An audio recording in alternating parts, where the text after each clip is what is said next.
বাংলাদেশের বাইরে পৃথিবীর বিভিন্ন প্রান্তে যেখান থেকে চ্যানেল আই দেখছেন আপনাদের সকলকে সাদর আমন্ত্রণ তৃতীয় মাত্রা দেখবার জন্য। প্রিয় দর্শক, রোহিঙ্গাদের ঢল এখনো অব্যাহত রয়েছে বাংলাদেশের দিকে এবং ইতিমধ্যেই মিয়ানমার নেত্রী নোবেল লরেট অং সান সু চি তার বক্তব্য রেখেছেন জাতির উদ্দেশ্যে এবং বিশ্ববাসীর উদ্দেশ্যে, এবং যেখানে বলা যেতে পারে যে আসলে মূল বিষয়টিকে তিনি সেই অর্থে গুরুত্ব দেননি, যদিও তার মিত্ররা বিশেষ করে চায়না, রাশিয়া এবং ইন্ডিয়া তার এই বক্তব্যকে এটা ইতিবাচক হিসেবে বিবেচনা করছেন। অন্যদিকে যুক্তরাষ্ট্রের নিউ ইয়র্কে জাতিসংঘের সাধারণ অধিবেশন চলছে এবং সেখানে বিভিন্ন দেশের সরকার প্রধানের রাষ্ট্রপ্রধানরা বক্তব্য রাখছেন। কারো কারো বক্তব্যে এই ইস্যুটি গুরুত্ব পেলেও অনেকে এই বিষয়টিকে সযত্নে এড়িয়ে গেছেন। বাংলাদেশের প্রধানমন্ত্রী সেখানে আছেন, 21 তারিখে তিনি বক্তব্য রাখবেন সাধারণ অধিবেশনে। এর বাইরে বিভিন্ন সাইডলাইনে যে মিটিংগুলো হচ্ছে সেগুলোতে তিনি প্রসঙ্গটা তুলবার চেষ্টা করছেন, বা এবং অন্যান্য সরকার প্রধানদের যাদের সঙ্গে কথা হচ্ছে সেখানেও তিনি তার বক্তব্যগুলো তুলে আনবার চেষ্টা করছেন।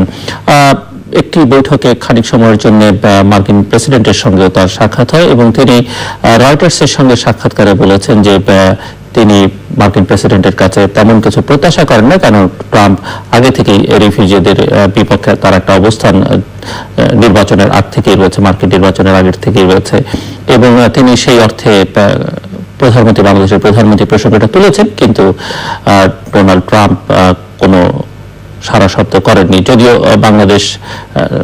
বাংলাদেশের পররাষ্ট্র সচিব জানিয়েছেন যে ট্রাম্প বলেছেন বিষয়টা তিনি দেখবেন। অন্যদিকে ভারতীয় পররাষ্ট্রমন্ত্রী সুষমা স্বরাজের সঙ্গে বাংলাদেশের প্রধানমন্ত্রী দেখা হয়েছে এবং সেখানটাতে যেটি বাংলাদেশের পক্ষ থেকে বলা হয়েছে যে সুষমা স্বরাজও বিষয়টি গুরুত্বের সঙ্গে নিয়েছেন, কিন্তু ভারতীয় কিছু পত্রপত্রিকায় আমি দেখেছি যে সুষমা স্বরাজ নিজেই বলেছেন যে বাংলাদেশের প্রধানমন্ত্রীর সঙ্গে এই বিষয় নিয়ে তার কোনো কথাবার্তা হয়নি। যাই হোক, এই রোহিঙ্গা পরিস্থিতি আসলে শেষ পর্যন্ত কোন দিকে যাচ্ছে, বাংলাদেশ কতদিন এই শরণার্থীদের আশ্রয় দিতে পারবে, বা আশ্রয় দিতে পারলেও যেটি প্রধানমন্ত্রী বলেছেন যে 16 কোটি মানুষের খাবার ভাগাভাগি করে দিতে পারবেন, কিন্তু এর যে রাজনৈতিক, সামাজিক, কূটনৈতিক প্রভাব, অর্থনৈতিক প্রভাব, সেটি শেষ পর্যন্ত এমনকি সামরিক একটা প্রভাবও তার মধ্যে হয়তো থাকবে, সেটি বাংলাদেশকে কোথায় নিয়ে যাবে এবং মিয়ানমারের উপরে যে চাপ প্রয়োগ করবার কথা বলা হচ্ছে সেটি আসলে কতটা আন্তর্জাতিক মহল করবে এবং সেই জায়গায় বাংলাদেশের যে মুখ্য ভূমিকা বা ক্যাটালিস্টের ভূমিকা পালন করবার কথা সেই ভূমিকা পালনে কতটা সক্ষম বাংলাদেশ, এইসব নানা প্রশ্ন নিয়ে কথা বলবার চেষ্টা করবো আমরা। কথা বলবার জন্য আমার আজকের অতিথি বসা আছেন Bangladesh institute of international and strategic studies বিএসএর চেয়ারম্যান এবং চীনে বাংলাদেশের প্রাক্তন রাষ্ট্রদূত, এর বাইরে অন্যান্য দেশে তিনি রাষ্ট্রদূতের দায়িত্ব পালন করেছেন, অ্যাম্বাসেডর মুন্সি ফয়েজ আহমেদ, এবং আমার ডানে রয়েছেন বাংলাদেশের সীমান্তরক্ষী বাহিনী বাংলাদেশের প্রতিষ্ঠাতা মহাপরিচালক এবং বাংলাদেশ নৌবাহিনীর প্রাক্তন CGS chief of general staff এবং প্রিন্সিপাল স্টাফ অফিসার অবসরপ্রাপ্ত লেফটেন্যান্ট জেনারেল মইনুল ইসলাম। স্বাগত আপনাদের দুজনকে স্টুডিওতে। অ্যাম্বাসেডর মুন্সি ফয়েজ আহমেদ, আপনাকে দিয়ে শুরু করি যে অং সান সু চির বক্তব্য আপনি শুনেছেন এবং সেটির একটা আন্তর্জাতিক প্রতিক্রিয়াও যেটি হয়েছে সেটিও শুনেছেন। কেউ কেউ তীব্র নিন্দা করেছেন, কেউ কেউ এটিকে স্বাগত জানিয়েছেন। বাংলাদেশের মধ্যে আমরা যে প্রতিক্রিয়া দেখেছি সেখানেও মিশ্র প্রতিক্রিয়া লক্ষ্য করা গেছে। তো আপনি কিভাবে দেখছেন? এবং জাতিসংঘের সাধারণ অধিবেশন চলছে, সেখানে বিভিন্ন দেশের সরকার প্রধানদের বক্তব্য আমরা শুনছি, সেখানেও কিছু কিছু প্রতিক্রিয়া এসছে এবং কেউ কেউ আবার এই বিষয়টিকে তেমন একটা গুরুত্বের সঙ্গে নেননি।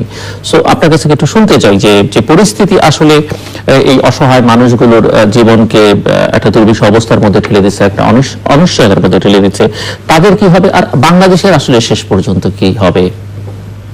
আপনি অনেক বড় একটা ক্যানভাস দিয়েছেন, আমি ছোট করে শুরু করার চেষ্টা করি অং সান সু চির বক্তব্যের উপরে প্রতিক্রিয়া দিয়ে।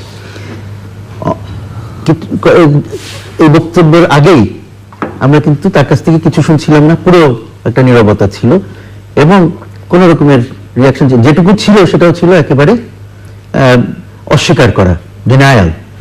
তো এই যে বক্তব্য, এখানে আমি কিছু আশার কারণ দেখি যে কয়েকটা জিনিস, মানে ডেইলি স্টার একটা হেডলাইন আজকে যে তিনি সাইলেন্সটা ব্রেক করেছেন, আবার ইয়েট রিমেন সাইলেন্ট।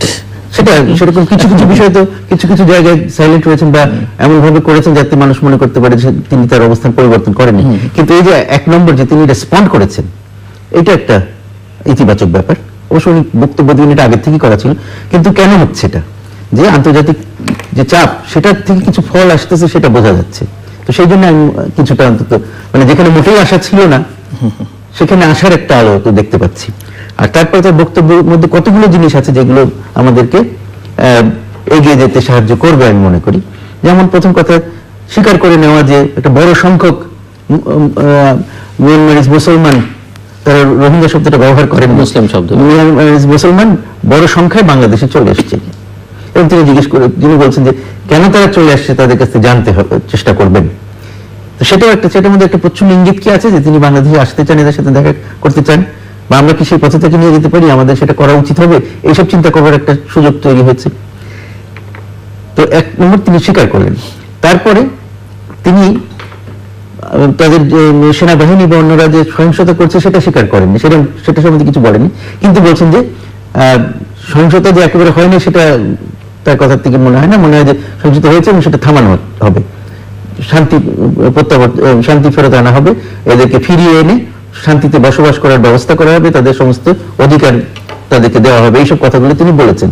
তো এই কথাগুলো তো নিশ্চিতভাবে আশাব্যঞ্জক, যেখানে আগে এরকম কোনো ইয়ে ছিল না, তাদেরকে সব তাড়িয়ে দেওয়া হবে, তাদেরকে ফেরত নেওয়া হবে না, এই ধরনের একটা কথা ছিল। ফেরত নেওয়ার ব্যাপারে তিনি একটা দিক নির্দেশনামূলক একটা ইয়ের কথা ইঙ্গিত করেছেন যে 1993 সালে যে চুক্তি হয়েছিল সেটার যে ধরনের ব্যবস্থা ছিল সেই ব্যবস্থার আওতায়, সেটা এখন আমি মনে করি যে আলোচনা সাপেক্ষ। এখন সেই ব্যবস্থাটা কি সম্ভব, সেটা কি ব্যবহার করা কিনা সেটা আমরা চিন্তা করতে পারি, কিন্তু একটা সুযোগ সৃষ্টি হয়েছে, তাদেরকে ফেরত নেওয়ার প্রক্রিয়া কিভাবে করা যেতে পারে সেই সুযোগটা সৃষ্টি হয়েছে। এবং সেখানে আমি মনে করি যে বাংলাদেশ সরকার আন্তর্জাতিক সম্প্রদায়ের সাহায্য নিয়ে এই দিকে আগাবে, তাহলে সাফল্যের সম্ভাবনাটা বাড়বে। একেবারেই পুরোটাই দ্বিপাক্ষিক করা আমার মনে হয় না, যে এখন যে অবস্থা দুই দেশের সম্পর্কে তাতে সেটা খুব সম্ভাবনা মনে করি না। আমি মনে করি যে আন্তর্জাতিক সম্প্রদায়কে সাথে নিয়ে করা উচিত। তাছাড়া এটার জন্য আমাদের যে প্রস্তুতি থাকতে হবে সেই প্রস্তুতিটা নিতে হবে, সেটা হচ্ছে যে এখন নিবন্ধনের কাজ শুরু হয়েছে, নিবন্ধনটা সঠিকভাবে করা উচিত, যেসব ধরনের ইনফরমেশন থাকার দরকার সেগুলো চিন্তা ভাবনা করে সেগুলো তৈরি করে নিবন্ধন করা, এবং সেই নিবন্ধনের অনেকেই বলছেন এবং আমিও সেটার সাথে, যারা নিবন্ধন প্রক্রিয়াতে বাংলাদেশে অভিজ্ঞ, আমাদের সেনাবাহিনী এবং অন্যান্যরা যারা ভোটার আইডি ইত্যাদি করেছে তাদেরকে সংযুক্ত করা, এই ব্যাপারেও তাদেরকে সংযুক্ত করা, পুরো জিনিসটাতে তাদের যে অভিজ্ঞতা আছে সেটাকে কাজে লাগানো, সাথে সাথে আন্তর্জাতিক সম্প্রদায়কে এটার সাথে সংযুক্ত করা। IOM এবং UNHCR কে ইতিমধ্যে ইয়ে করা হয়েছে, সংযুক্ত করা হয়েছে আমি জানি। তো এইগুলো আরেকটা ইতিবাচক দিক, যে ফিরিয়ে নেওয়ার প্রক্রিয়া। আরেকটা খুব গুরুত্বপূর্ণ জিনিস যেটা বলা হয়েছে, উনি বলেছেন, এবং সেটা আমি মনে করি যে আমরা সবাই যেটা চাচ্ছিলাম সেটা তো উনি বলেছেন, যে আনান কমিশন রিপোর্টটা তারা যথাসাধ্য সম্ভব বাস্তবায়ন করবেন এবং পদে পদে সেটা ধাপে ধাপে সেটা সেদিকে আগাবেন। তো এইটাও একটা আশার কারণ। নিরাশার অনেক জায়গা আছে, কিন্তু আগে তো পুরোটাই নিরাশার ছিল, এখন যে কিছু তো আশার কারণ হচ্ছে, সেটার উপর ভিত্তি করে আমরা এগিয়ে যেতে পারি কিনা সেটা জরুরি। দরকার এখন যে আমি যেটা বলছি যে আন্তর্জাতিক চাপের মুখে এটা হয়েছে, এটুকু অগ্রগতি হয়েছে, সুতরাং আন্তর্জাতিক চাপটাকে আরো বাড়িয়ে নেওয়া দরকার, এটাকে কোনো অবস্থাতেই ছাড় দেওয়া না, আরো বাড়ানোর দরকার। এই আন্তর্জাতিক চাপ প্রয়োগের ক্ষেত্রে তো মুখ্য ভূমিকাটা বা অর্গানাইজ করার কাজটা বা কোঅর্ডিনেশন কাজটা তো বাংলাদেশকেই করতে হবে। বাংলাদেশ করছে, আপনি বলছেন করছে, কিন্তু এখানে কোনো সমস্যা দেখেন কিনা? যেমন ধরেন যে এইসব বিষয় নিয়ে যে আন্তর্জাতিক সংস্থাগুলো বা এনজিও গুলো যারা সোচ্চার, অ্যামনেস্টি ইন্টারন্যাশনালের কথা বলি, আমরা হিউম্যান রাইটস ওয়াচের কথা বলি, এইসব অর্গানাইজেশন সম্পর্কে গত কয়েক বছর ধরে বাংলাদেশের দৃষ্টিভঙ্গি বা মনোভাব খুব ইতিবাচক নয়। বিভিন্ন ইস্যুতে তারা তাদের সমালোচনাই করেছে বাংলাদেশ।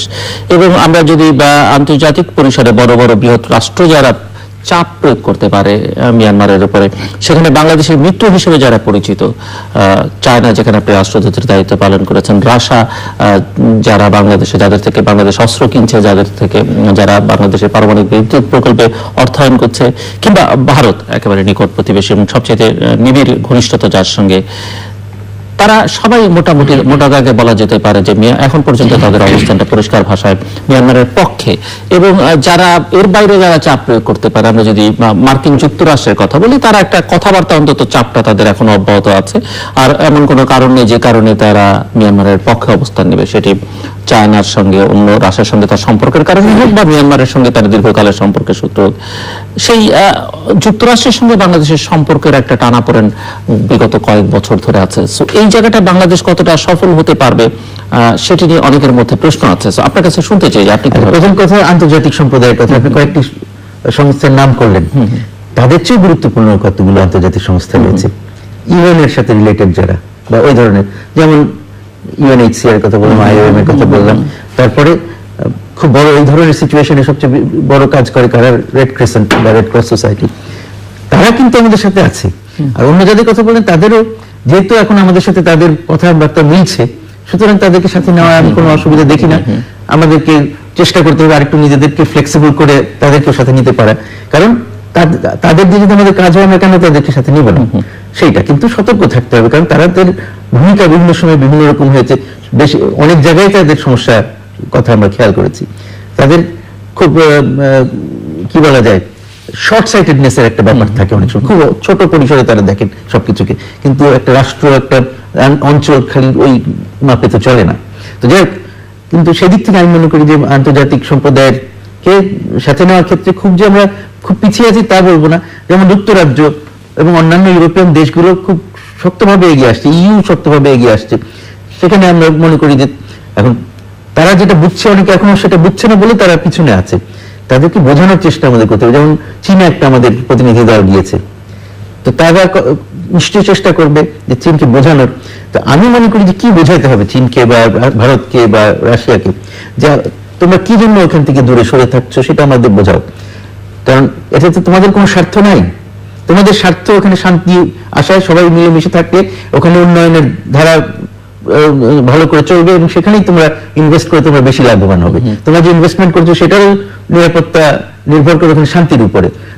এখানে ঘোলা জলে মৎস্য শিকার তো সবার জন্য নয়, সেটা হলো যারা বেআইনি কাজ করে তাদের জন্য ঘোলা জলে মৎস্য শিকার, ইয়াবা ব্যাচে যারা তাদের জন্য ঘোলা জলে মৎস্য শিকার, যারা ক্ষমতায় টিকে থাকতে চায় কোনোভাবে একটা গন্ডগোল তৈরি করে, তাদের জন্য সুবিধা। কিন্তু চীন, রাশিয়া, ভারতের মতন এরকম দেশগুলোর জন্য তো এই প্রয়োজন নেই। তাদের তো এমনি যে গুরুত্ব আছে, আজকে যদি তারা মিয়ানমারের বিরুদ্ধে দাঁড়ায়, কারণ মিয়ানমার একটা মানবতার বিরুদ্ধে অপরাধ করছে, তারা ইথনিক ক্লিনজিং করছে, তারা গণহত্যা করছে, এই অবস্থায় তাদের বিরুদ্ধে দাঁড়ানোটাই তো সবার কাজ, মানবতার কাজ। সেটা সেই কাজটা তোমরা যদি করো আজকে, কালকে যখন শান্তি আসবে তখন তো মিয়ানমার তোমাদের ছাড়া কারো কাছে যেতে পারবে না, তোমাদেরকেই তো লাগবে। সুতরাং you have the advantage, you have the handle, use it in the right place. সবসময় পিছনে পড়ে যেও না। তোমরা আমাদের স্বাধীনতা যুদ্ধের সময় পিছনে পড়ে গেছিলে, তোমরা তো এখন স্বীকার করো যে সেটা ভুল ছিল। তো সুতরাং তোমাদের এখন বারবার ভুল করে শেখার কি দরকার, পথে আসো। এইভাবে এখন আমি যে ভাষায় বললাম এই ভাষায় না, তাদেরকে এটা বোঝানোর চেষ্টা আমাদের করা উচিত, এবং কখনোই এই ব্যাপারে আমাদের ঢিলা দিলে হবে না, আমরা চেষ্টা চালিয়ে দেবো। সবসময় চেষ্টা একদিনে দুই দিনে সফল হবে তা তো নয়, কিন্তু চেষ্টা চালিয়ে যেতে হবে। জেনারেল মনিরুল ইসলাম, আপনার কাছে একটু শুনতে চাইবো যে আপনি কি মনে করেন যে পরিস্থিতিটা এখন যেভাবে এগুচ্ছে সেটি সে জায়গায় বাংলাদেশের যে ক্রিয়াকর্ম সেটি যথাযথ আছে কিনা, এবং আন্তর্জাতিক চাপের যে কথা বলা হচ্ছে সেটি আসলে বাংলাদেশ অন্যদেরকে সেই অর্থে দিয়ে মিয়ানমারের উপরে চাপ প্রয়োগ করতে পারবে কিনা। আরেকটি দিক হচ্ছে যে এই শরণার্থীদের বাংলাদেশ আশ্রয় দিয়েছে, এটি মানবিক দিক থেকে খুবই উত্তম কাজ করেছে বলা যেতে পারে নিঃসন্দেহে, এবং আমরা চাই বাংলাদেশের প্রতিটি মানুষই তাদের প্রতি সহানুভূতিশীল।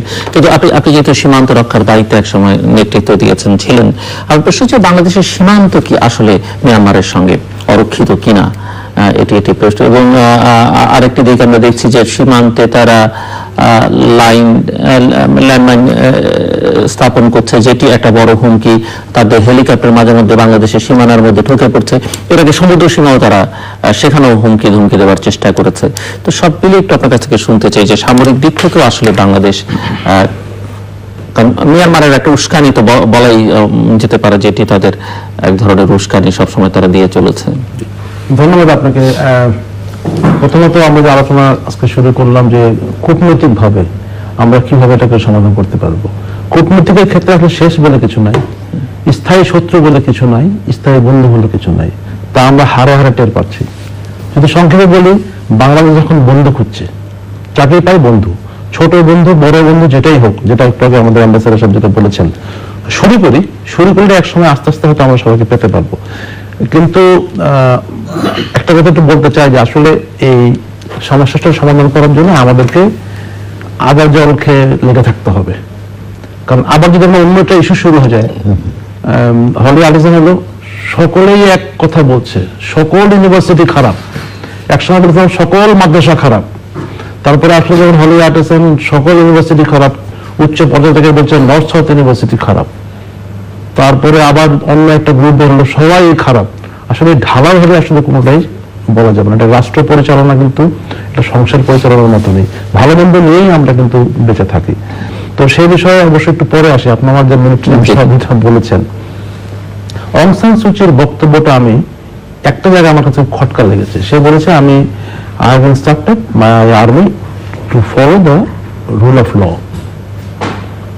তো এটাকে আর বলতে হবে নাকি? Rule of law, rule of engagement. এবং উনি বলেছেন যে এই প্রথমে 2টা ক্যাম্প আক্রমণ হয়েছে, তার কদিন পরে 20টা ক্যাম্প আক্রমণ হয়েছে, এবং তার ফলশ্রুতিতে গ্রাম শূন্য হয়ে পড়েছে, লোক মারা গেছে কিছু। তো উনি কি স্বীকার করছেন না বাই পারসে দ্যাট একটা ক্যাম্পে আক্রমণ করলে পুলিশ মারা গেছে? উনি বলেছেন কমান্ডিং অফিসার, একটা রেজিমেন্ট কমান্ডার মারা গিয়েছেন কোনো একখানে, রেজিমেন্ট হেডকোয়ার্টার আক্রমণ হয়েছে। উনি কি বলতে যাচ্ছেন যে আমার সেনাবাহিনী সেখানে প্রতিশোধ নেওয়ার জন্যই গ্রাম জ্বালিয়ে দিয়েছে, প্রতিশোধ নেওয়ার জন্যই ওদের উপরে গুলি করছে? এটা কারণ এটা উনি বলেছেন কিন্তু লেভেল অফ ইনসার্জেন্সি বা লেভেল অফ সন্ত্রাসী কর্মকাণ্ডের ক্ষেত্রে। এবং তার মিলিটারি কমান্ডার এর আগেও তো উনি বিবিসির সঙ্গে ইন্টারভিউতে এর আগে বলেছেন যে এরা সন্ত্রাসী, বাঙালি সন্ত্রাসী। এখন বাঙালি থেকে উনি ধর্মে নিয়ে যাচ্ছেন বিষয়টা। সন্ত্রাসীরা আক্রমণ করেছে ক্যাম্প, এবং তার এই আক্রমণের ফলেই গ্রামে আগুন লাগানো হচ্ছে এবং লোক মারা যাচ্ছে। তাহলে প্রতিশোধ নিচ্ছে কে? যে আক্রমণ করছে ক্যাম্প, সে তো প্রথমে গ্রামে আক্রমণ করেনি, প্রথমে সে তো ক্যাম্প আক্রমণ করেছে। এটা একটা হয়তো তাদের একটা ইনসার্জেন্সি মুভমেন্ট বা একটা করেছে কিনা সেটা নিয়ে তো প্রশ্ন আছে। মানে নিজেই বলেছেন যে উনি বলছেন, কিন্তু আদৌ তারা করেছে কিনা ওই গ্রামবাসী, সেটি নিয়ে অনেকের আমরা জানি যে গ্রামবাসীরা করেছে এরকম বলা হয়, ইনসার্জেন্ট বলেছেন। কারণ সেখানে যদি মারা যায়, বন্দুক দিয়ে হামলা হয়, সেটার বিষয়ে তিনি বলেছেন। এবং উনি বলছেন রুল অফ ল ফলো, অর্থাৎ আমি যদি এইভাবে ইন্টারপ্রেট করি, এটা নাও হতে পারে যে মিলিটারি তারপরে প্রতিশোধ নিতে গিয়ে গ্রামের পর গ্রাম জ্বালিয়ে দিয়েছে, যা এক্স্যাক্টলি আমরা 72 সালে দেখেছিলাম, 71 সালে স্বাধীনতার যুদ্ধের সময় একটা জায়গায় গেরিলা অ্যাটাক হয়েছে, তারপরে ওই এলাকার সকল গ্রাম জ্বালিয়ে দেওয়া হচ্ছে, সকলের প্রতিশোধ নেওয়া হচ্ছে। এটা পড়ে না, কোনো পড়ে না।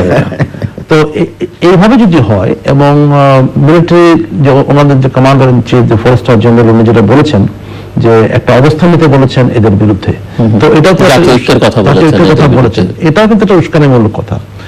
এটা কি এমন হতে পারে যে উনি যেহেতু নির্বাচিত প্রতিনিধি অং সান সুচি, ওনার অধীনে এই সেনাবাহিনীর কন্ট্রোল ঠিকমতো নেই? আসলে আপনি দেখেন সেনাবাহিনীতে, আমি মিয়ানমার আমি কয়েকবার গিয়েছি বিজিবির ডিজি হিসাবে, এবং ডিফেন্স কলেজ থেকে গিয়েছি। এখানে মিয়ানমার সেনাবাহিনীর অফিসাররা যে হারে কমিশন হয় ওদের, আমি একাডেমি থেকে জিজ্ঞেস করছিলাম তোমরা এত কমিশন করে কি করো? তো ওরা যেটা বলেছিল যে আমাদের এরকম উপজেলা পর্যায়ে আছে, সেখানে আমাদের একজন লিডার থাকেন, ওখানে একজন মিলিটারি মেজর সাহেব থাকেন, জেলা পর্যায়ে একজন লেফটেন্যান্ট কর্নেল থাকেন, তার উপরে পর্যায়ে একজন ব্রিগেডিয়ার সাহেব থাকেন। ওনারা অনেক জায়গা পান, মানে কি লিজ পান, এটা পান। এবং আমাদের দেশে যেরকম নিয়ম আছে, যদি কোনো মিনারেল কিছু পাওয়া যায় তাহলে সেটা রাষ্ট্রের সম্পত্তি হবে।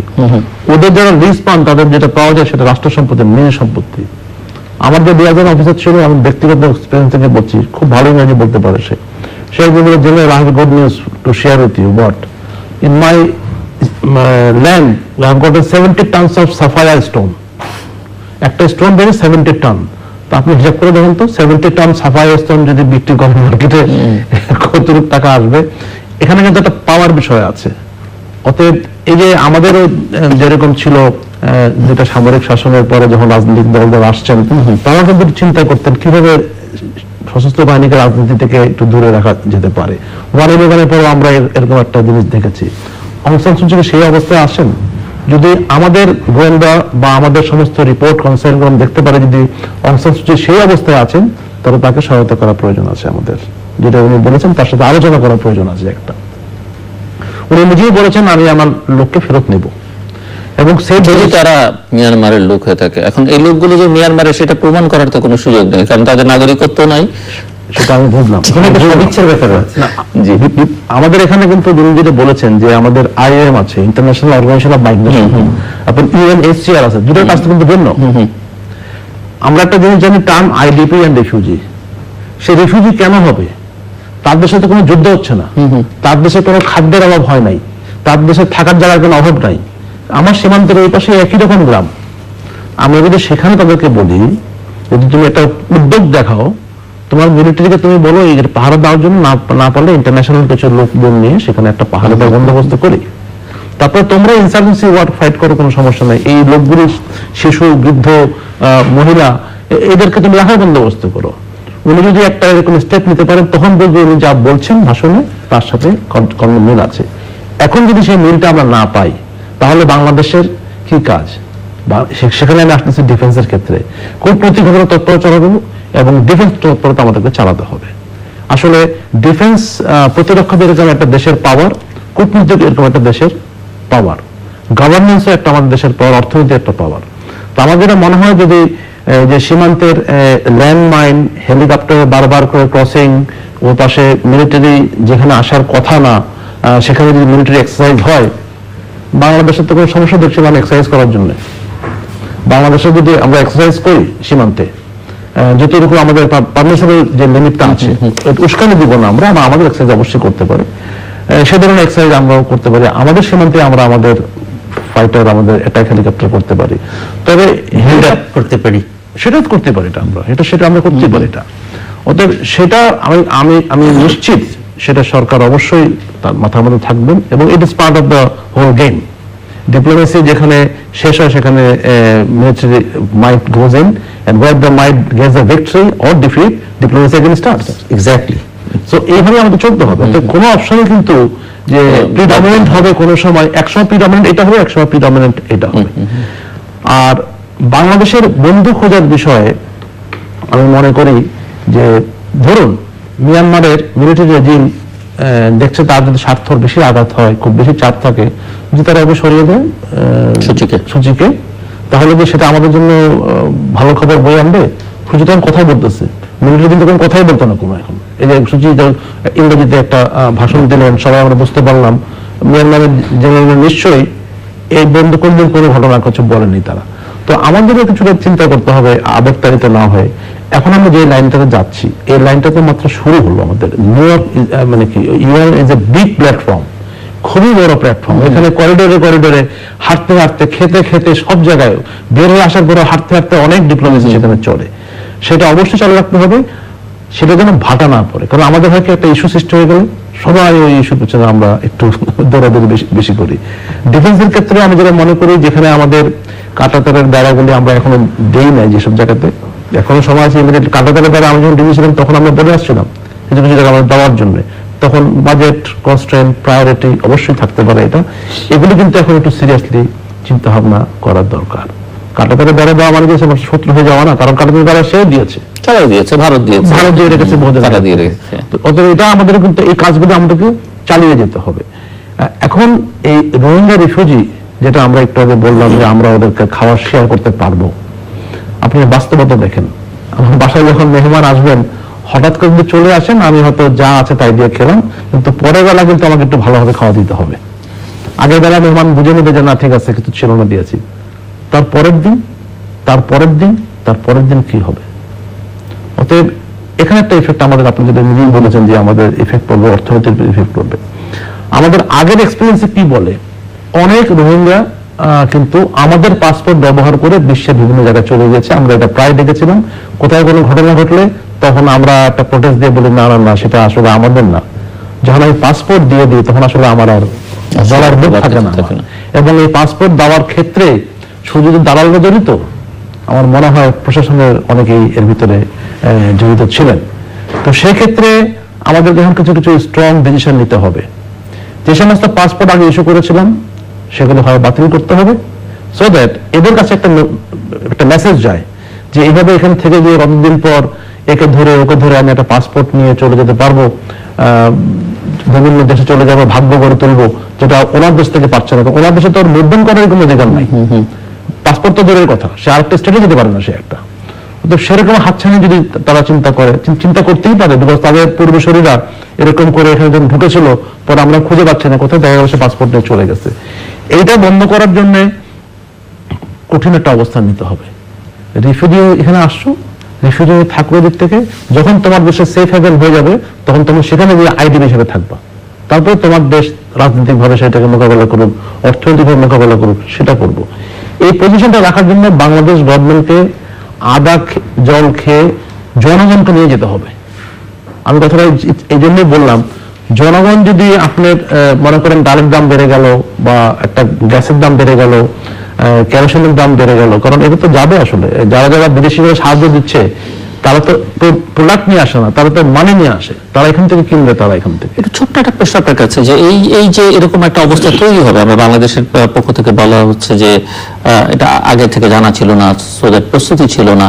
আমার প্রশ্ন হচ্ছে যে আমাদের ইন্টেলিজেন্সের তথ্য কি, মানে তারা কি কোনো তথ্য দেয়নি, সরবরাহ করেনি? এবং এই কারণে আপনার কাছে এই প্রশ্নটা জানে, এবং সেখানে আমাদের এম্বাসি আছে, এম্বাসিতে সামরিক অ্যাটাচে আছেন, নিশ্চয়ই ইন্টেলিজেন্সের তৎপরতা সেখানে স্বাভাবিকভাবে থাকা উচিত, থাকার কথা। আমার দেশে যেহেতু আছে, তাদের দেশে থাকবে না কেন? আচ্ছা, এটা তো প্রশ্নের উত্তরটা একটা গোয়েন্দা সংস্থাদের প্রশ্নের উত্তর জবাব দিতে কিন্তু একটু কষ্ট করে দিতে হবে আমাকে। যাই হোক, আমি একটু অন্যভাবে বলছি। গোয়েন্দা সংস্থার রিপোর্ট বঙ্গবন্ধু যখন সপরিবারে মারা যান তখনও ছিল না। তারা কি করলো?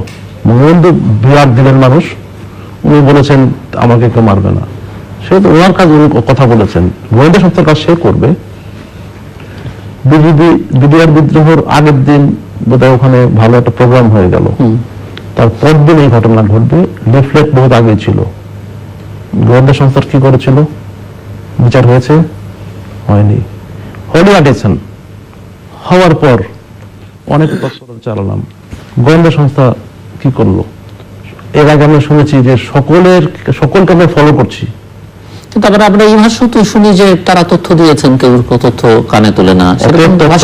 আমি গোয়েন্দা সংস্থা, আমি তথ্য দিলাম, কানে শুনলো না, সেটা তো আমার দায়িত্ব যে কর্ণকুহরে প্রবেশ করাতে হবে। আমাকে এটা জোর করে বলতে হবে that this is the line, you cannot cross ইট।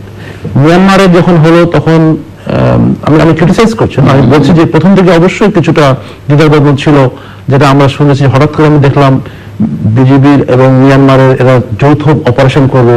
আমি তো অবাক হয়ে গেলাম, যৌথ অপারেশন কিভাবে করবে? এটা বাংলাদেশের প্রস্তাবনা, তার মানে ওই পারে কি হচ্ছে এবং কি ঘটনার প্রেক্ষিতে আসছে, সেখানে আমরা ফেল করেছি অবশ্যই, এবং সেটা যেন আর না করি সেজন্য কি কি ব্যবস্থা নিব।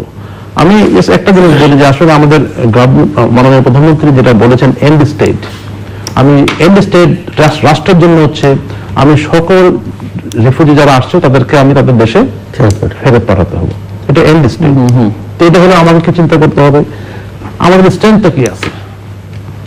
স্ট্রেংথ মানে আমি বলতে পারি, আমরা প্রমাণ করতে পারবো যে এই লোকগুলি বাংলাদেশি না, এটা হিস্টোরিক্যাল প্রমাণ এখানে আছে, এটা আমার স্ট্রেংথ। আমার ভালনারেবিলিটিস কি আছে? আমার ভালনারেবিলিটিস, আমার বন্ধু কম। এখন আমি যে কথাগুলি বলবো, আমার পক্ষে তো দুজন বন্ধু সাফাই করতে হবে। আমাদের এমনিও আইন কানুন আছে যে কিছু একটা লেখালেখি করলে দুজন সাক্ষী দেওয়া লাগে, তো আমি আসলে সাক্ষী পাচ্ছি না এখন। আমি কথাটা বলবো, সাক্ষী দিবে কি আমার এখানে? সে সাক্ষী আমাকে জোগাড় করতে হবে। এখানে আমার একটা ভালনারেবিলিটিস রয়ে গেছে। আমার কনস্ট্রেন্ট কি আছে? আমার কনস্ট্রেন্ট হচ্ছে আমি আমার 16 কোটি দেশের লোকের খাওয়া দিয়ে ওদেরকে যে খাওয়াবো, এটা কিন্তু আসলে একটা কনস্ট্রেন্ট। মানে 16 কোটি দেশের লোক এটা কি বহন করতে রাজি আছে কি না, এমন তো কিছু আসলে আমরা সবাই কিছু কিছু টাকা সাহায্য করছি, যে যেখানে পারে করছি, বাট কতদিন চালাতে পারবে? আর লিমিটেশনস যেটা উনিও বলেছেন, কাউকে আমরা লাগাতে চাই না, আমরাও যুদ্ধ করতে চাই না, আমরা চাই এটা ডিপ্লোমেসির মাধ্যমেই এটা করতে হবে। অতএব মনে রাখতে হবে ডিপ্লোমেসির মাধ্যমে সমাধান করতে হবে।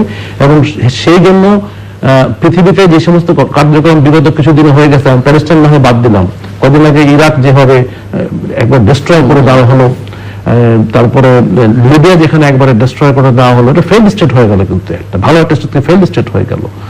তো এরকম অভিজ্ঞতা থেকে আমরা এখন যদি বলি যে আমরা যদি ডিপ্লোমেসি না করি, খালি যুদ্ধ বলি, সেটা কি হবে?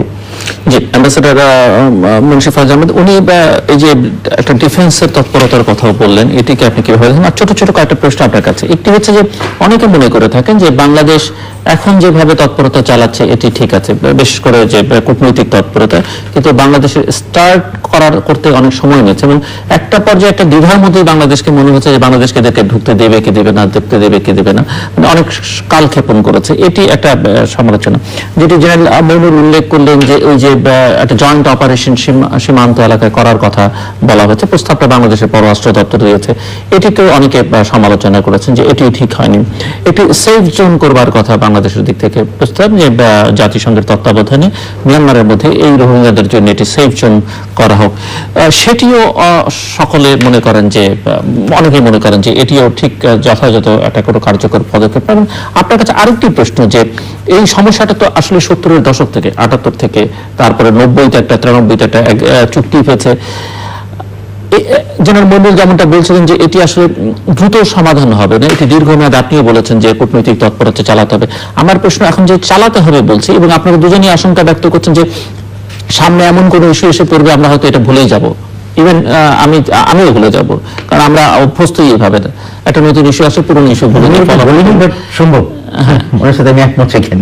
কিন্তু প্রশ্ন হচ্ছে যে, এবং আমাদের সামনে নির্বাচন আছে, আছে রাজনৈতিক, হ্যাঁ, এখন প্রশ্ন হচ্ছে যে এই বিষয় নিয়ে অতীতে আসলে সেই অর্থে কার্যক্রম চালানো হয়েছে কিনা মিয়ানমারের সঙ্গে, আমি দেখি দ্বিপাক্ষিক যেতে পারি যে পররাষ্ট্র দপ্তর আসলে কি করেছে। এই রোহিঙ্গারা তো এখন না হয় 5 লাখ 6 লাখ ঢুকেছে, আগের তো 3-4 লাখ আছে, তাদের ব্যাপারে কি করেছি আসলে? প্রথম কথা, আপনি একটা শুরু করেছিলেন ইনফরমেশন, ইন্টেলিজেন্স।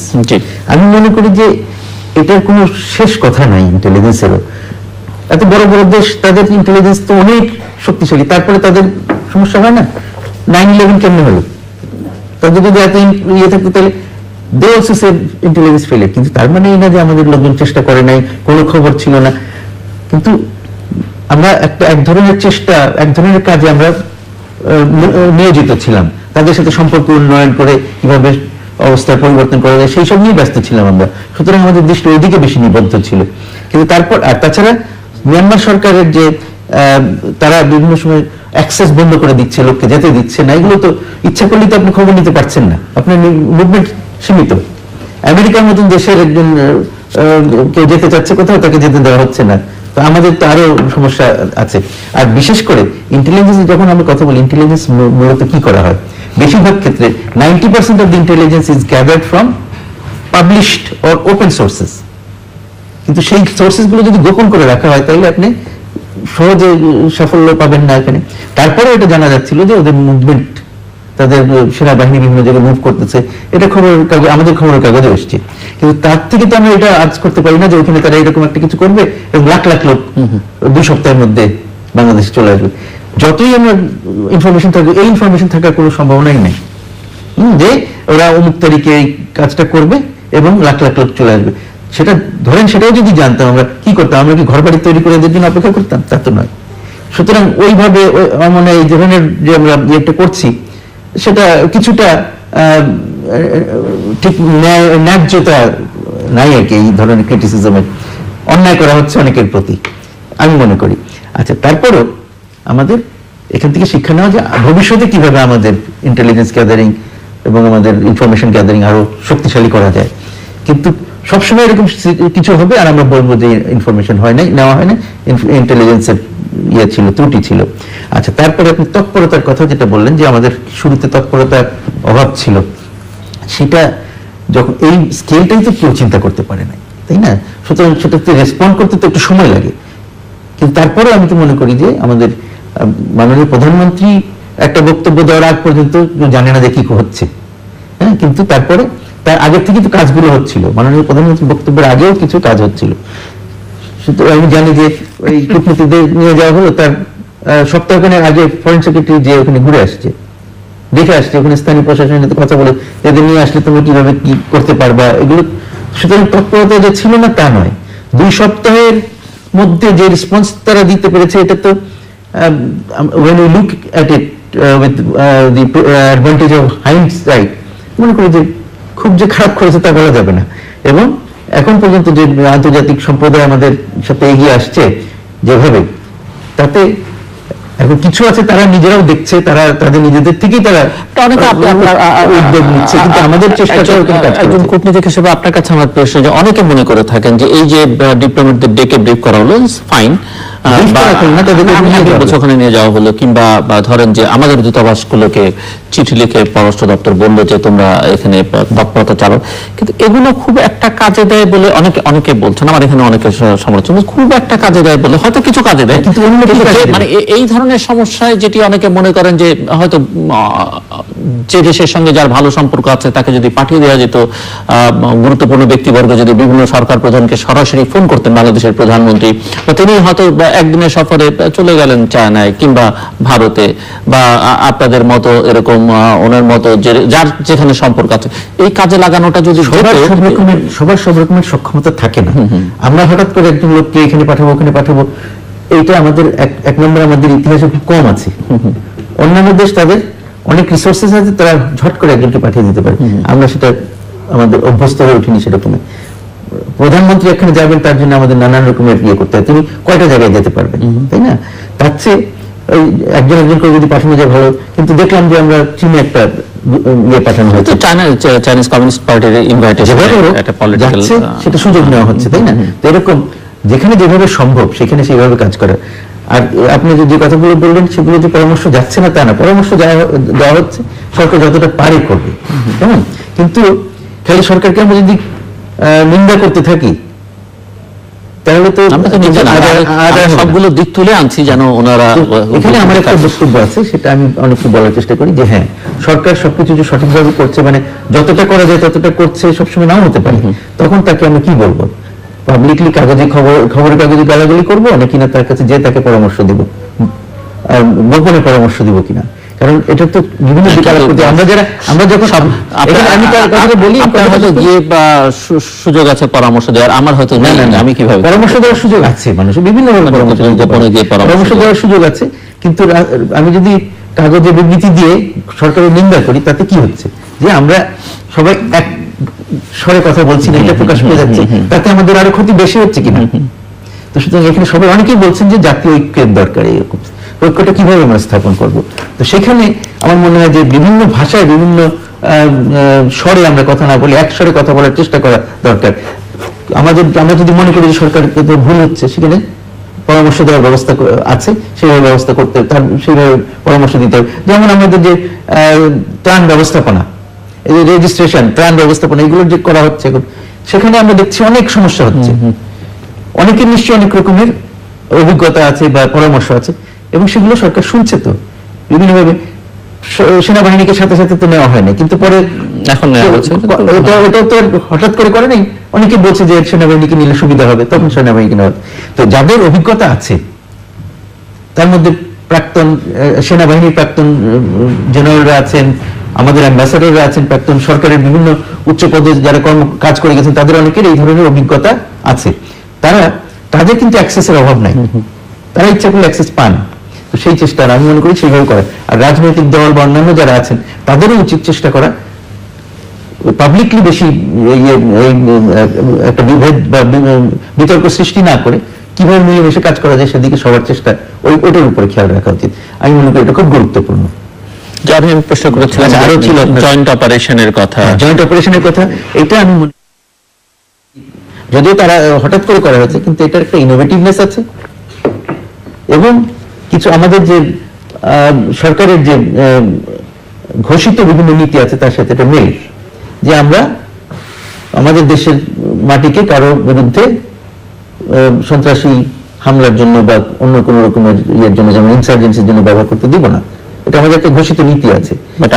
সেই জন্য আমরা যদি সেরকম কোন রকমের কেউ সেই ধরনের চার্জেস করে, তখন আমরা বলি ঠিক আছে, তাহলে আমরা তোমাদের সাথে যাই, কোথায় হচ্ছে আমরা দেখি। কিন্তু আমাদের এই কথাটা যে তারা মেনে নেবে এরকম কোনো বিশ্বাসের সাথে কেউ এই প্রস্তাব দেয় নাই। আর সেফ জোনের প্রস্তাবনা, সেফ জোনের প্রস্তাবটা তো এটা তো পৃথিবীতে বিভিন্ন জায়গায় ঘটেছে, সেফ জোন হয়েছে। সেফ জোনটা কিন্তু আমরা বললাম আর হয়ে গেল তা না, এটা খুব দরকার। কিন্তু এটা করতে হবে আন্তর্জাতিক কি বলে নিয়ন্ত্রণে, বা আন্তর্জাতিক নিয়ন্ত্রণ ঠিক না, আন্তর্জাতিক যাতে একটা নজরদারি থাকে আরেকটা প্রশ্ন এবং ছিল আমার, একটা কোঅর্ডিনেশন থাকে। বাংলাদেশের পররাষ্ট্র দপ্তর কেন অতীতে মানে এই যে গত কয়েক বছর ধরে এই বিষয় নিয়ে সবসময় একটা তৎপরতা চালালো না, যে এই সমস্যা যেন না বাড়ে এবং এটি যারা আছে তাদেরকে ফিরিয়ে নেওয়ার? এটা ইতিহাসের কথা আপনি বললেন যে 78 থেকে শুরু হয়েছে, 78 হয়েছে, 92 তে হয়েছে, সেই সব সময় কিন্তু তখনকার সাথে দিনে দিনে কিন্তু পরিস্থিতি চেঞ্জ হয়েছে, সেটা আমরা চেঞ্জ করি নাই।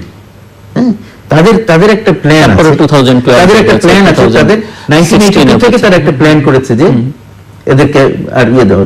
62 থেকে মনের মধ্যে ছিল, 1982 সেই জায়গায় পাল্টা একটা পদক্ষেপ বাংলাদেশের। তো আমরা কি পদক্ষেপ নিতে, আমরা কাউকে আমার বলবো যে ঠিক আছে অমুকরা আমাদের কি বলে সিটিজেন না, তাতে আমাদের কি লাভ হবে? আমরা তো এই ধরনের পদক্ষেপ নিতে পারি না। ওরা ওদের দেশে আইন করেছে যে এই রোহিঙ্গারা আমাদের নাগরিক না।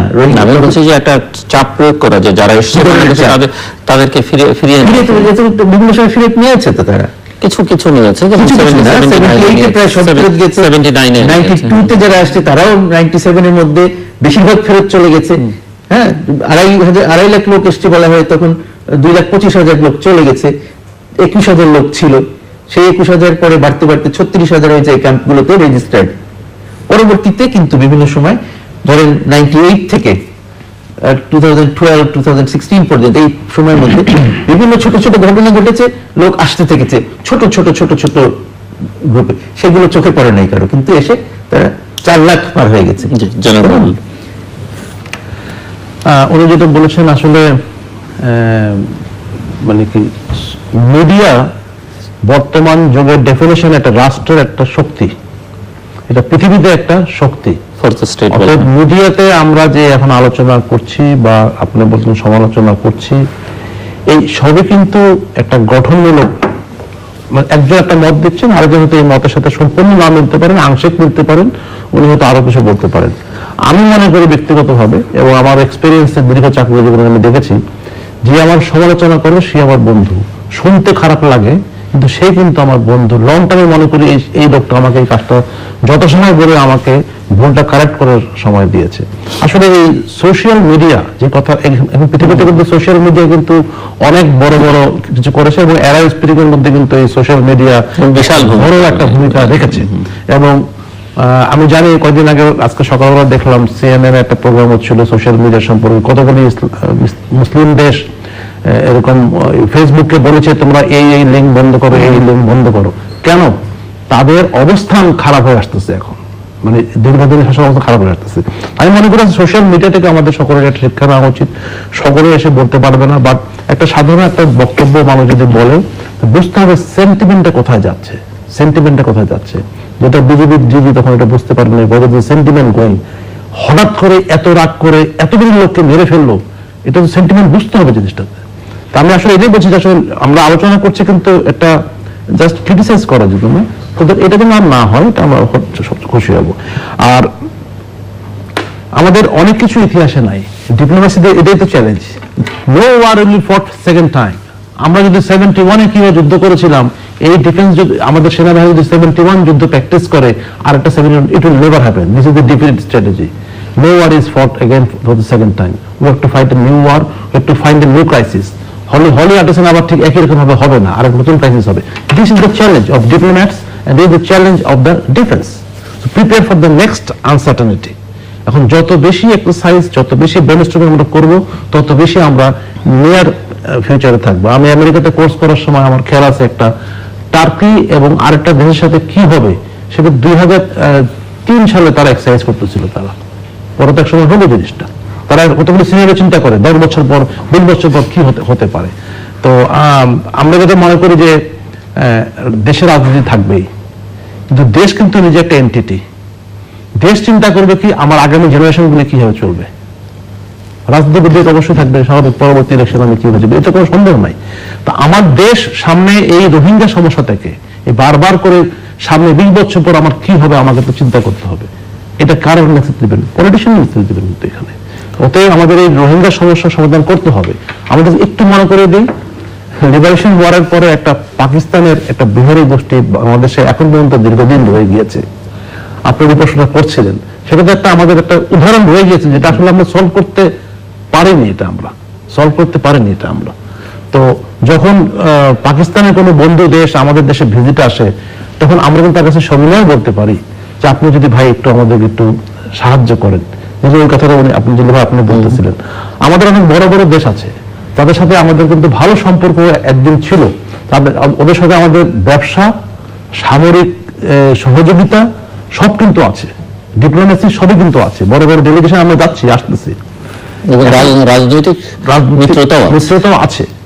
এখন যদি কোনো কারণে তাদের এই ইস্যুতে, রোহিঙ্গা ইস্যুতে ভিন্ন মত থাকতেই পারে তাদের একটা, যেটা আপনি একটু আগে বলেছেন, সেই জন্য ওদের অ্যাম্বাসেডর ডেকে বলা এক জিনিস, আর আপনি নিজের অ্যাম্বাসেডর ছিলেন, আপনি জানেন অ্যাম্বাসেডর কতটুকু পর্যন্ত সে যাবে, মেসেজটা প্রথমে পৌঁছবে, আর রাষ্ট্রপ্রধান পর্যায়ে বসাটা আরেক জিনিস। যেহেতু আমরা একটা খুব কমফোর্টেবল অবস্থার মধ্যে নাই এই বিষয়টা নিয়ে, কারণ তাদের মিয়ানমার বলে দিচ্ছে আমার নাগরিকও নাই, বাংলাদেশের নাগরিক। প্রথম যুক্তিতে তো তার আমাকে খণ্ডন করতে হবে না, তারা আপনার নাগরিক, স্টেপ 1। তারপরে কি হবে সেটা স্টেপ 2। এইটা করার জন্য আমার বন্ধুদের কাছে গিয়ে আমাকে কিছুটা সময় ব্যয় করতে হবে, এবং উনি কি জন্য আমার প্রতি একটু নাখোশ, এগুলি কিন্তু আমাদেরকে বের করতে হবে। এটা আমাদের অবশ্যই কূটনীতিবিদরা সবাই জানেন, বিভিন্ন টুকটাক ছোটখাটো অনেক কারণে অনেক সময় নারাজ হয়ে যান। কারণ চীনের মতন একটা দেশ যে কিনা এই আমাদের এই এশিয়া অঞ্চলে চাচ্ছে যে সে একটা ভালো একটা ব্যবসা বাণিজ্য করুক, সকলকে সহযোগিতা করুক। বাংলাদেশে কিন্তু চীনের নামে অনেক সেতু আছে, চীনের নামে অনেক ভবন আছে। বাংলাদেশে কিন্তু অনেক বড় একটা পৃথিবীতে রাষ্ট্র যারা আছেন তাদের নামে কিন্তু কোনো ভবন নেই, কিছু চীনের নামে আছে, জাপানের নামে আছে। অতএব এই সমস্ত বন্ধুদেরকে তো আমার সাথে রাখতে হবে। কোনো না কোনো কারণে হয়তো উনি আমাদের পররাষ্ট্রনীতি বা অর্থনৈতিক ব্যবস্থা নিয়ে তিনি হয়তো নাখোশ হতে পারেন, সেটা আমাদেরকে রাগ ভাঙাতেই হবে, যেটা আমরা আলোচনা করতেছিলাম। এবং রাষ্ট্রাঙ্গে প্রণাম করেও যদি করতে হয়, কারণ এখানে আমার সার্ভাইভারের প্রশ্ন আছে। ইন্ডিয়া কিন্তু অলরেডি বলে দিয়েছে যে এই লোকগুলো হচ্ছে সন্ত্রাসী, তো তার জন্য যদি সন্ত্রাসী হয়, আমার জন্য সে বন্ধু হবে কিভাবে? প্যালেস্টাইন ইস্যু নিয়ে এখনো একটা ইয়াং ছেলেকে ধরে নিয়ে আমাদের এই সন্ত্রাসী গোষ্ঠী তাকে মোটিভেট করতে পারতেছে, তুমি এর বিরুদ্ধে কথা বলো, ইসলাম ধ্বংস হয়ে যাচ্ছে, প্যালেস্টাইন ধ্বংস হয়ে যাচ্ছে, তুমি দাঁড়াবে না? তুমি সে তখন দাঁড়িয়ে নিজেকে নিজে বোম ফুটে দিয়ে মরে যাচ্ছে। কারণ এটা তো একবারে চোখের সামনে জিনিস। একটা যে কোনো একটা ক্যাম্পের থেকে একটা ছেলেকে নিয়ে যদি ইন্টারভিউ করে দেয়, সে কিন্তু বলবে অবশ্যই প্রতিশোধ দিতে হবে, আমাকে প্রতিশোধ দিয়ে দিতে হবে, প্রতিশোধ পালন হবে। অতএব আমাদেরকে রাষ্ট্র পর্যায়ে চিন্তা করতে হবে, এটা কতদিন আমি দীর্ঘায়িত করতে পারবো। It is not. পাকিস্তানের বিহারীরা এখনো রয়ে গেছে মিরপুরে। অতএব এরকম যদি কলোনি হয়, তারপরে আমাদের এখন ওই পর্যায়ে যাওয়া চিন্তা করা উচিত না। যদি হয় তখন দেখা যাবে, কিন্তু আমাদের চেষ্টাটা একেবারেই আমাদের ফোকাসটা কনসেন্ট্রেটেড হতে হবে যে এরা আমাদের দেশের নাগরিক নয়, এখানে এসছে, এদেরকে ফেরত পাঠাতে হবে। এবং সেখানে আমরা অন্তত কিছু তো আশার দেখছি যে তারা বলছে তারা নিয়ে যাবে। এইটা পাকিস্তানে বলেছিল তারা নিয়ে যাবে, কিন্তু মিয়ানমারের সেনাবাহিনীর যে অবস্থান সেটা তো মোটামুটি ভাবে পরিষ্কার যে তারা এদেরকে প্রত্যেকে বের করে ছাড়বে, এবং হয়তো এই 2-3 মাস এখন এই আন্তর্জাতিক চাপটা যদি একটু কমে যায়, হয়তো কেউ মনে করছেন আগামী ডিসেম্বরে হয়তো তারা আন্তর্জাতিক চাপ কমানো। আপনি চিনেছিলেন, উনিও প্রসঙ্গটা টানলেন। তো সবচেয়ে বড় চ্যালেঞ্জ হয়ে দাঁড়িয়েছে বাংলাদেশের সামনে এখন চায়নাকে এবং ইন্ডিয়াকে কিভাবে নিউট্রালাইজ করা যাবে, এবং সেটাই করতে পারবে না চীনের সঙ্গে মিয়ানমারের যে দীর্ঘকালীন সখ্যতা। এই সমস্যার সমাধান করতে হলে আমাদের চীন এবং ভারতের সাহায্য লাগবে। এখন সেই চীন বিশেষ করে যদি খুব তাড়াতাড়ি ভারত তো এদেরকে দেখছে সন্ত্রাসী হিসেবে, আর চীন তো তার মানে কি আমরা আশা ছেড়ে বসে থাকবো? কি করতে হবে ওই যে যেটা বললেন যে আমাদের সঠিক লেভেলের লোকজন পাঠাতে হবে, কিন্তু সেটা তো একদিনে হবে না। পাঠাবে না আমার সরকার, তাতে আপনি মনে করে বসে থাকতে পারেন না, পাঠাবে, সময় লাগবে। এখন এই মুহূর্তে আমাদের যে সীমিত শক্তি সেটা সব ইউএনএ ইয়ে করে আছে। এটাই আমি বলছি, সরি একটু ইন্টারভেট করলাম। আপনার বাসায় যদি চুরি হয়, আপনি যদি পরদিন সকালবেলা না যান, তারপরের দিন যান, আপনি কিন্তু থানার পুলিশ তাকাবে না। অতএব গুরুত্বটা হচ্ছে যে আমি তো একলা, আমার যদি 5টা জায়গায় যেতে হয় আমাকে তো 5 দিন সময় নিতে হবে, তাই না? আমি তো 5 জায়গায় একসাথে যেতে পারছি না, ঠিক আছে, 5 বারে যেতে হবে। সুতরাং আমাদের একটু ধৈর্য ধরতেই হবে। কারণ খালি বললাম যে না যাচ্ছে না, কিন্তু সাথে সাথে সবাই কিন্তু পাঠাতে পারছে না, তাই না? আমি মনে করি যে কারণ সরকার কি দেখতেছে না, আমরা যেটা বলছি সরকারের মাথায়, সরকারের মধ্যে এরকম লোকজন আছে। তবে আপনি মনে করেন কিনা যে চীনকে আসলে নিউট্রালাইজ করা এই জায়গা থেকে সম্ভব? মানে চীনে তো যখন মিয়ানমারের কাছে কেউ ছিল না, তখনও চীন ছিল। আমি এখানে সম্ভাবনার কথা বলছি না, আমি বলছি এটা দরকার আমাদের দরকার। আজকে যদি সম্ভব নাও মনে হয়, তারপরে আমাকে চেষ্টা চালিয়ে যেতে হবে। এই চেষ্টা থেকে আমি কোনো অবস্থায় ফিরে যেতে পারি না, আমার চেষ্টা করতে হবে, তাকে সাথে নিতে হবে। এবং সেটা চেষ্টা করা হচ্ছে না তা নয়, আমি নিজেও চীনা রাষ্ট্রদূতের সাথে এখানে কথা বলেছি। এখানে যে রাষ্ট্রদূত আছেন তিনি বলছেন যে হ্যাঁ তিনি দেখেছেন, তারা আমাদের সাথে আছেন, তাদের সরকারের কাছ থেকে এই ধরনের বিবৃতি এসছে, তারা আমাদের এখানে সাহায্য পাঠাবে। কিন্তু আসল সমস্যাটা এখানে নয়, আসল সমস্যা হচ্ছে তাদের বুঝতে হবে যে মানবিক একটা সংকট তৈরি হয়েছে এবং সেখানে মানবতার বিরুদ্ধে অপরাধ হচ্ছে, এথনিক ক্লিনজিং হচ্ছে এবং কি বলে জেনোসাইড হচ্ছে। সুতরাং সেগুলোর বিরুদ্ধে দাঁড়াইতে হবে, এটা তাদেরকে আমার কনভিন্স করতে হবে। সেটা কনভিন্স করতে তাদেরকে আমাদের কষ্ট হবে, কিন্তু চেষ্টাতে এগুলো তো ছেড়ে দেওয়া যাবে না। কারণ আমি একটা উদাহরণ দিলাম যে আমাদের স্বাধীনতা যুদ্ধের সময় তো এগুলোই হয়েছিল, কিন্তু তারা আমাদের পক্ষে তো দাঁড়ায় নাই, কেমন? পরবর্তীতে তারা বিভিন্নভাবে আমাদের সাথে আবার আসছে, এখন আমাদের ভালো বন্ধু তারা, তাদের আমাদের প্রয়োজন আছে তাদেরকে। তো আমাদের বুঝাইতে হবে তাদেরকে বারবার তোমরা পিছনে পড়ে থেকো না।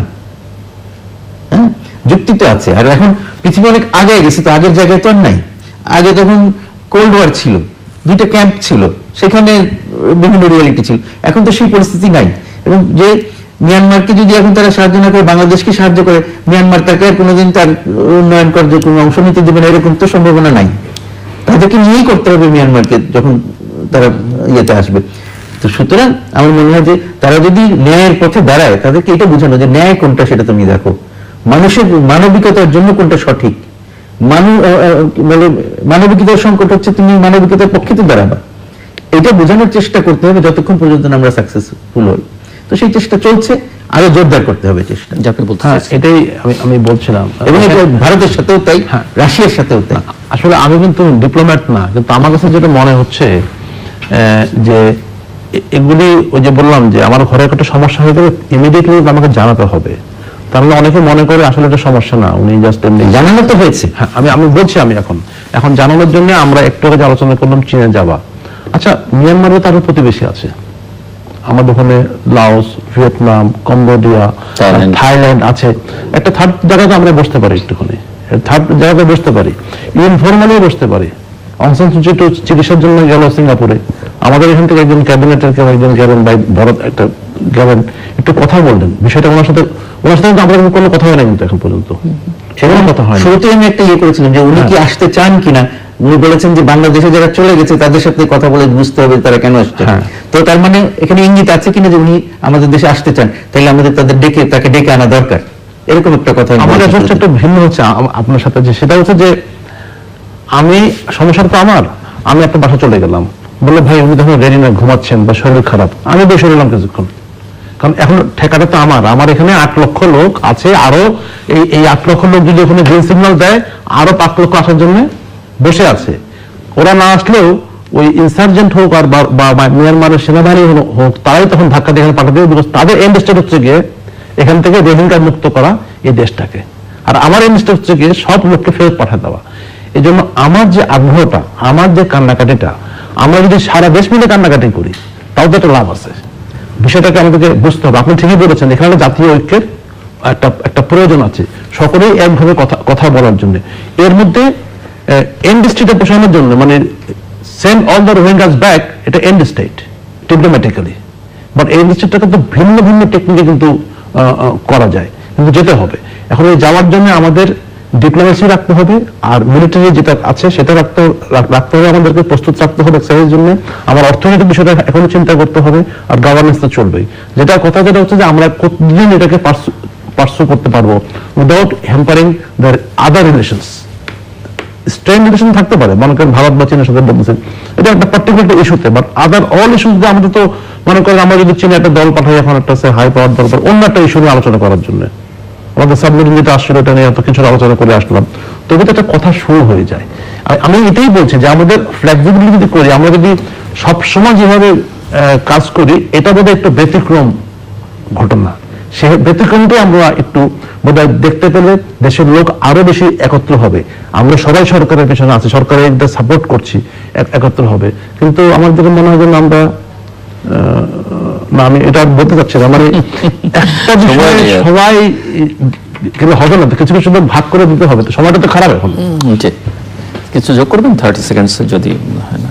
সেই কথাই আবার যে আমাদের চেষ্টাতে কিছু ফল আমরা দেখতে পাচ্ছি, নিরাশ না হয়ে আমাদেরকে এই চেষ্টা আরো জোরদার করতে হবে এবং চালিয়ে যেতে হবে। আমাদের বন্ধু আছে, কিন্তু সব বন্ধু একভাবে এগিয়ে আসে না, তাদেরকে সাথে নিয়ে আগানোর জন্য খালি আমরা নিজেরা চেষ্টা করবো না, যে বন্ধুরা এগিয়ে আসছে তাদেরকেও বলবো যে তোমরা ওই বন্ধুগুলোকে সাথে নিয়ে আসার চেষ্টা করো। দর্শক অনুষ্ঠানের শেষ প্রান্তে তৃতীয় মাত্রা সম্পর্কে আপনি লিখতে হবে। বুধবার এবং শুক্রবার বাংলাদেশের মধ্যে প্রত্যেকটা দেখবেন আমন্ত্রণ হলো। তৃতীয় মাত্রা এই পর্ব আপনি সামাজিক যোগাযোগ মাধ্যম ফেসবুকেও সরাসরি দেখতে পারেন এবং এই পর্ব সহ পুরোনো পর্বগুলো দেখবার জন্য যে কোনো সময় ভিজিট করতে পারেন tritiyoMatra.com এবং ফেসবুক, গুগল প্লাস, টুইটার এবং ইউটিউবে তৃতীয় মাত্রা যে পেজ আছে সেসব পেজগুলো। লেফটেন্যান্ট জেনারেল মনিরুল ইসলাম এবং অ্যাম্বাসাডার মুশফিক আহমেদ, অসংখ্য ধন্যবাদ আপনাদের দুজনকে। দর্শক, কথা হচ্ছিল রোহিঙ্গা ইস্যু নিয়ে। এই সমস্যার সমাধান দ্বিপাক্ষিকভাবে মিয়ানমারের সঙ্গে বাংলাদেশ করতে পারবে কিনা সেটি নিয়ে যথেষ্ট সংশয় রয়েছে। তারপরে ওনারা মনে করেন যে মিয়ানমারের সঙ্গেও আনুষ্ঠানিক না হোক অনানুষ্ঠানিক নানা কূটনৈতিক তৎপরতা বা আলোচনা শুরু করা যেতে পারে এবং এর জন্য মূলত যেটি করতে হবে সেটি হচ্ছে যে আন্তর্জাতিকভাবে মিয়ানমারের উপর একটা চাপ প্রয়োগ করা এবং সেই চাপ প্রয়োগ করবার জন্য বাংলাদেশকে আসলে অনেক বেশি দৌড়চাপ আরো অনেক বেশি অ্যাক্টিভ হতে হবে এবং সেখানে আনুষ্ঠানিক অনানুষ্ঠানিক যারা দায়িত্বে আছেন, দায়িত্বের বাইরে আছেন, যাকে যেখানে যেভাবে ব্যবহার করা যায় সেটি বাংলাদেশকে ব্যবহার করতে হবে। কেননা এই সমস্যার খুব আশু সমাধান আছে, এটি অনেকেই মনে করেন না এবং এর একটা সামাজিক, রাজনৈতিক, অর্থনৈতিক, মানবিক, কূটনৈতিক নানা রকমের নেতিবাচক প্রভাব বাংলাদেশে দীর্ঘমেয়াদে পড়তে পারে, সেটি অনেকে মনে করেন। এবং এই যে ধীরে ধীরে হয়তো ঢলটা কমে আসবে, কিন্তু আবার যে মিয়ানমারের সেনাবাহিনী বাকি যারা আছেন তাদের ঘরবাড়ি আবার জ্বালিয়ে দিয়ে যে অর্ধেক আছেন বলে সূচি দাবি করেছেন, তাদেরকে আবার বাংলাদেশের দিকে ঠেলে দেবেন না সেটি কিন্তু নিশ্চিত করে বলা যায় না। এবং মিয়ানমারের সেনাবাহিনীর অ্যাটিচিউড যেটি, যে তারা তাদের আসলে একজনকেও সেখানে এই রোহিঙ্গাদের একজনকেও মিয়ানমারের মাটিতে রাখতে চান না। কাজেই বাংলাদেশকে আরো অনেক বেশি সতর্ক হতে হবে, অনেক বেশি সজাগ হতে হবে, অনেক বেশি সক্রিয় হতে হবে। এবং এই ঘটনার মধ্য দিয়ে আরেকটি জিনিস বাংলাদেশের সামনে, বাংলাদেশের জনগণের সামনে স্পষ্ট হয়েছে, রাজনীতিবিদরা বুঝলে ভালো যে কূটনৈতিকভাবে আসলে স্থায়ীভাবে শত্রু বা মিত্র বলে কিছু নেই। আমরা হয়তো অনেক কারণে বলি যে আমাদের ৭১ মার্কিন যুক্তরাষ্ট্র আমাদের বিরোধিতা করেছে, রাজনৈতিক কারণে অনেক বকাঝকা করি মার্কিন যুক্তরাষ্ট্রকে। আবার চীন আমাদেরকে নানাভাবে সহযোগিতা করছে বলে চীনের প্রসঙ্গে কিন্তু ৭১ তার ভূমিকা আমরা আলোচনার মধ্যে অনেক সময় আনি না। কিন্তু বাস্তবতা হচ্ছে চীন, জাপান এইসব দেশগুলো বাংলাদেশকে এবং মার্কিন যুক্তরাষ্ট্র বাংলাদেশের অনেক বড় একটি বাজার। কাজেই স্থায়ী শত্রু মিত্র বলে কিছু নেই। ভারতের অবস্থান কিছুদিন আগে যা ছিল, আজকে ভারত বাংলাদেশের এই দুর্যোগের সময় একেবারেই নীরব। যেমন নীরব চীন, নীরব বলা যাবে না, তারা বরং মিয়ানমারের পক্ষে অবস্থান নিচ্ছে, রাশিয়া মিয়ানমারের পক্ষে অবস্থান নিচ্ছে। কাজে এই বিষয়গুলো মাথায় রাখতে হবে এবং কূটনৈতিকভাবে তৎপরতার পাশাপাশি একটা সামরিক তৎপরতা, মিয়ানমারকে আক্রমণ নয় কিন্তু সামরিকভাবেও আমরা যে দুর্বল নই বা আমাদের নিজেদের ভেতরে এক্সারসাইজটা চালানো দরকার। আমরা আমাদের সেনাবাহিনীকে কেবলমাত্র আমাদের রাষ্ট্রীয় ভূখণ্ডের নিরাপত্তার কাজে ব্যবহার করব, বিভিন্ন দুর্যোগে ব্যবহার করবো, মানে এর জন্য যা যা করা দরকার সেটি আসলে প্রধান কর্তব্য উচিত। সেনাবাহিনীর আরো অনেক রকমের তৎপরতা ইতিমধ্যে বিস্তৃত হয়েছে, সেগুলো নিয়ে অনেকে বলে থাকেন যে সেই সব তৎপরতার চাইতে আসলে নিজের নিরাপত্তার প্রশ্নে তাদের আরো বেশি সক্রিয় করবার উদ্যোগটা নেওয়া দরকার এবং জাতীয় ঐক্যের কথা বলেছেন এবং এই ঐক্যটা মোটামুটি ভাবে এই রোহিঙ্গা শরণার্থীদের আশ্রয় দেওয়ার ব্যাপারে ঐকমত্য আছে, তাদেরকে মিয়ানমারে ফেরত পাঠাবার উদ্যোগের ব্যাপারে কিন্তু জাতীয় ঐকমত্য আছে। রাজনৈতিকভাবে হয়তো অনেক পলিটিক্যাল রেটরিক আছে, কিন্তু আর ঐকমত্য প্রতিষ্ঠার ক্ষেত্রে যিনি দেশ পরিচালনায় নেতৃত্ব দিচ্ছেন, যারা নেতৃত্ব দিচ্ছেন তাদেরই কিন্তু মুখ্য ভূমিকা, তারা অন্যদেরকে কতটা সঙ্গে নিয়ে কাজ করবেন। কাজেই আমরা আশা করব যে সেই বিষয়ে আমাদের রাষ্ট্র যারা পরিচালনা করছেন তারা আরো বেশি উদার হবেন এবং আরো বেশি সক্রিয় হবেন। দর্শক, আমাদের সঙ্গে থাকবার জন্য অসংখ্য ধন্যবাদ, আপনাদের সবার জন্য শুভকামনা।